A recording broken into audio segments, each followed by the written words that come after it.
Friends, இன்றைக்கி வந்து ஒரே ஜாரில் எப்படி 4 வகையான பொடி ரெடி பண்ணலாம் அப்படிங்கிற வீடியோ தான் பார்க்க போகிறோம்.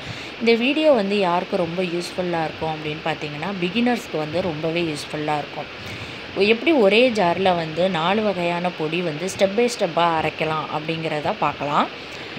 ஸோ இங்கே பார்த்தீங்கன்னா, நான் வந்து தேவையான பொருட்கள்லாம் எடுத்து வச்சுருக்கேன். அது வந்து என்னென்ன அப்படிங்கிறத ஃபஸ்ட்டு பார்த்துடலாம். அதுக்கப்புறம் நான் எப்படி ஸ்டெப் பை ஸ்டெப்பாக அரைக்கணும் அப்படிங்கிறத நான் சொல்லிடுறேன். இங்கே பார்த்தீங்கன்னா, ஃபஸ்ட்டு வந்து நம்ம ஏலக்காய் வந்து ரெடி பண்ணிக்கலாம். ஸோ ஏலக்காய் வந்து நான் இங்கே எடுத்து வச்சுருக்கேன். நம்ம வந்து ஸ்வீட் பண்ணுறதுக்கு மோஸ்ட்டாக வந்து ஏலக்காய் தூள் வந்து நம்ம யூஸ் பண்ணுவோம்.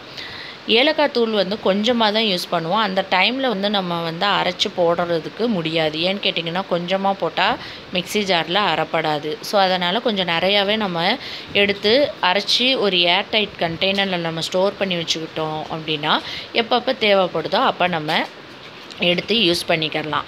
ஏர்டைட்டில் போட்டு வச்சுக்கிட்டிங்க அப்படின்னா அதோட வாசனை வந்து மாறவே மாறாது, அப்படியே இருக்கும்.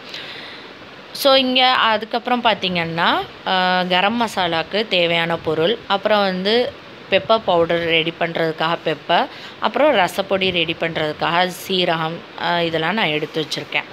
ஸோ இப்போ எப்படி பண்ணலாங்கிறத பார்க்கலாம். ஃபஸ்ட்டு வந்து ஒரு ட்ரை கடாய் எடுத்துக்கோங்க. அதை அடுப்பில் வச்சு நல்லா காய வச்சுக்கோங்க. நல்லா காஞ்சதுக்கப்புறம் நம்ம எடுத்து வச்சுருக்கிற ஏலக்காயை நம்ம சேர்த்துடலாம். சேர்த்துட்டு இது ரொம்ப அதிகமாக வறுக்கணும்னு அவசியம் இல்லை. லைட்டாக அதில் வந்து சூடு படணும், அவ்வளோதான். சூடு பட்டதுக்கப்புறம் நீங்கள் வந்து லைட்டாக அதை வந்து கிளறி விட்டுட்டு நீங்கள் வந்து ஒரு பிளேட்டில் வந்து எடுத்து வச்சுருங்க. அது ஆறட்டும். ஆறுனதுக்கப்புறம் நம்ம மிக்ஸி ஜாரில் போட்டு அரைச்சி எடுத்துடலாம். இப்போ அதே கடாயில் வந்து கொஞ்சமாக மிளகு சேர்த்துக்கோங்க. மிளகு வந்து பார்த்திங்கன்னா, நான் வந்து ரசத்துக்கும் அப்புறம் வந்துட்டு பெப்பர், அதாவது மிளகு தூளுக்கும் நான் வந்து ரெடி பண்ணுறேன். ஸோ அதுக்கும் பார்த்திங்கன்னா லைட்டாக வந்து சூடு பட்டால் போதும். சூடு பட்டதுக்கப்புறம் நீங்கள் அதை வந்து தனியாக ஒரு பிளேட்டில் எடுத்து வச்சுருங்க. இப்போ அதே கடாயில் வந்து பார்த்திங்கன்னா, நான் கரம் மசாலாவுக்கு ரெடி பண்ணிக்கிட்டு இருக்கேன். கரம் மசாலாவுக்கு வந்து சீரகம், அப்புறம் சோம்பு, அப்புறம் வந்து மிளகு, ஏலக்காய், பட்டை, அப்புறம் கிராம்பு, பிரிஞ்சி இலை, இதெல்லாம் போட்டு லைட்டாக வந்து வறுத்துக்கோங்க. ஸோ இது வறுக்கிறதுக்கு எப்படியும் ஒரு 2 நிமிஷம் நல்லா லைட்டாக மீடியம் லெவல் ஹீட்டில் வச்சு வறுத்துக்கோங்க. இதுவும் நல்லா ஆறட்டும். இப்போ வந்து நல்லா ஒரு ட்ரை மிக்ஸி ஜார் எடுத்துக்கோங்க. அதில் வந்து ஒரு சொட்டு தண்ணி கூட இருக்கக்கூடாது. இப்போ இதில் வந்து ஃபஸ்ட்டு நம்ம ஏலக்காயை போட்டு நல்லா வந்து பவுட்ரு பண்ணிக்கிறலாம்.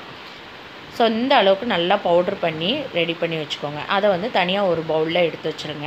இப்போ அதே மிக்ஸி ஜாரில் வந்து நம்ம கரம் மசாலாவுக்கு வறுத்து வச்சுருந்தோம் பாருங்க, அதை வந்து நம்ம சேர்த்து அதையும் வந்து நல்லா வந்து பவுட்ரு பண்ணி ரெடி பண்ணி வச்சுக்கலாம். இப்போ இதையும் நல்லா பவுட்ரு பண்ணியாச்சு. இதையும் ஒரு பவுலில் எடுத்து வச்சுருங்க. இப்போ அதே மிக்ஸி ஜாரில் நம்ம எடுத்து வச்சுருக்கிற மிளகு, அதை வந்து நம்ம இது கூட நம்ம சேர்த்துடலாம். மிளகை சேர்த்துட்டு அதையும் வந்து நல்லா பவுட்ரு பண்ணி எடுத்து வச்சுக்கோங்க. ஸோ இந்த மாதிரி நீங்கள் அரைச்சி வச்சுக்கிட்டீங்க அப்படின்னா உங்களுக்கு வந்து எதுலேயுமே வந்து வாசனை வந்து அவ்வளோவா வராது. ஃபஸ்ட்டு ஏலக்காய் தூள், அப்புறம் கரம் மசாலா, நெக்ஸ்ட்டு வந்து மிளகுத்தூள். மிளகுத்தூளையும் இந்த மாதிரி அரைச்சி ஒரு பவுலில் எடுத்து வச்சுக்கோங்க. இப்போ அதே மிக்ஸி ஜாரில் நான் ரசப்பொடி அரைக்க போகிறேன். ரசப்பொடிக்கு நான் சீரகம், மிளகு இது 2 மட்டும்தான் நான் சேர்ப்பேன். வேறு அதிகமாக எதையும் சேர்க்க மாட்டேன். ஸோ இது 2ஐயும் போட்டு நம்ம அரைச்சி எடுத்து வச்சுக்கலாம். ஸோ பார்த்திங்கன்னா, ஒரே ஜாரில் நம்ம வந்து எதையுமே ஜார் வந்து கழுவாமல் அதிலேயே வந்து நம்ம அரைச்சி 4 வகையான பொடி ரெடி பண்ணிக்கிட்டோம். ஸோ இப்படி தாங்க வந்து 4 வகையான பொடியை வந்து நம்ம ஒரே ஜாரில் ரெடி பண்ணணும். ஸோ கண்டிப்பாக இந்த வீடியோ வந்து உங்களுக்கு யூஸ்ஃபுல்லாக இருக்கும். இப்போ இது எல்லாம் ஆறுனதுக்கப்புறம் நீங்கள் வந்து ஒரு ஏர்டைட் கண்டெய்னரில் போட்டு ஸ்டோர் பண்ணி வச்சுக்கோங்க. ஸோ கண்டிப்பாக இந்த வீடியோ யூஸ்ஃபுல்லாக இருக்கும்னு நினைக்கிறேன். யூஸ்ஃபுல்லாக இருந்தது அப்படின்னா லைக் பண்ணுங்கள், ஷேர் பண்ணுங்கள், மறக்காமல் சப்ஸ்கிரைப்